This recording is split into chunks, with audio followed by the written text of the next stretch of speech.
E como é que repara um dano? Por exemplo, vou dar um exemplo. O cara é candidato a prefeito, tá?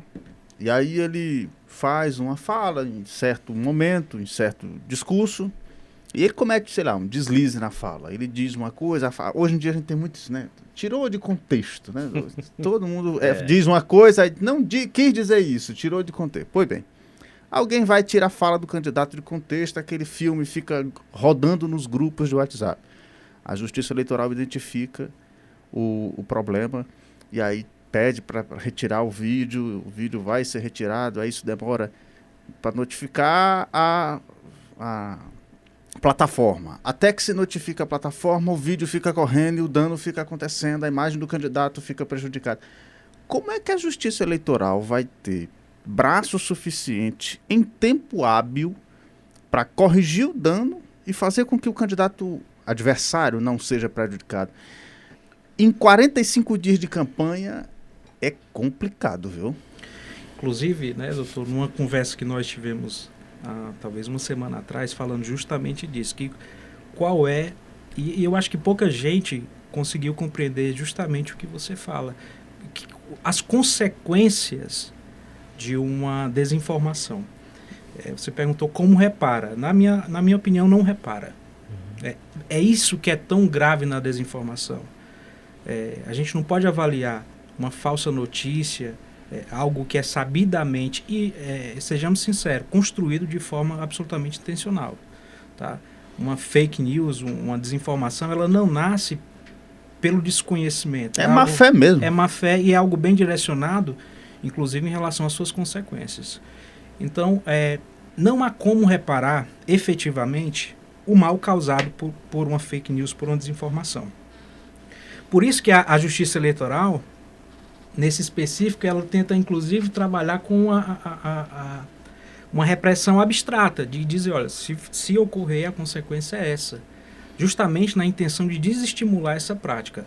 É certo que nós temos à disposição ferramentas para exclusão de conteúdo, responsabilização desses autores, mas a consequência política em especial, ela é irreparável.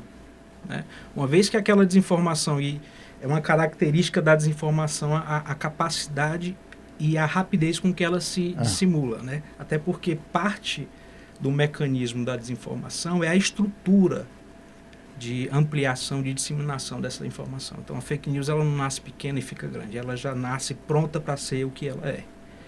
Então essa consequência é absurda. Então um dos instrumentos talvez mais efetivos contra essa desinformação, não no sentido de reparar ou restabelecer o status quo, porque na minha visão é impossível, é o direito de resposta, além da exclusão do conteúdo.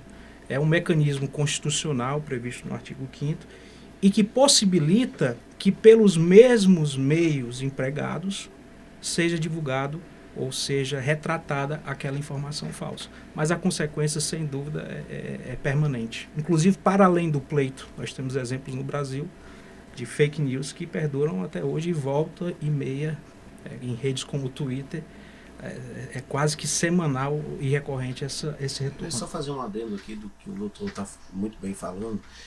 Para a população, né? Porque as fake news elas são criadas e realmente, como vocês bem disseram, é proposital, na maioria dos casos é proposital, e só que ela não se espalha sem a ajuda de parte da população, né?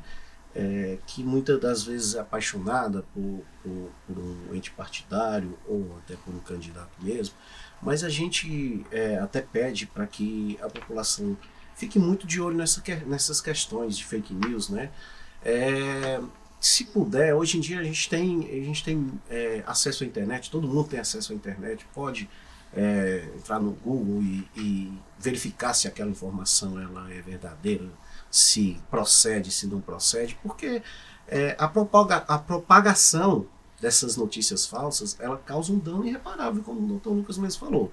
Dano irreparável apesar da Justiça Eleitoral ser um ramo da Justiça que trata isso com muita rapidez, até porque os prazos que a Justiça Eleitoral trabalham são muito curtos, né, até em horas, para poder resolver essa questão, porque, como você muito bem disse, tem 45 dias para resolver tudo, o pleito eleitoral inteiro, né?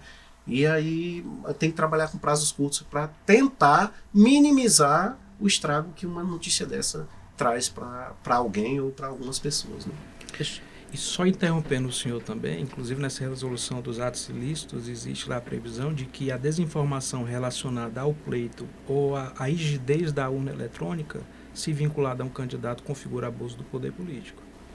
Então, novamente, a Justiça Eleitoral, embora não possa impedir, previne por essa repressão abstrata e assegura um tratamento rígido em relação a esses autores.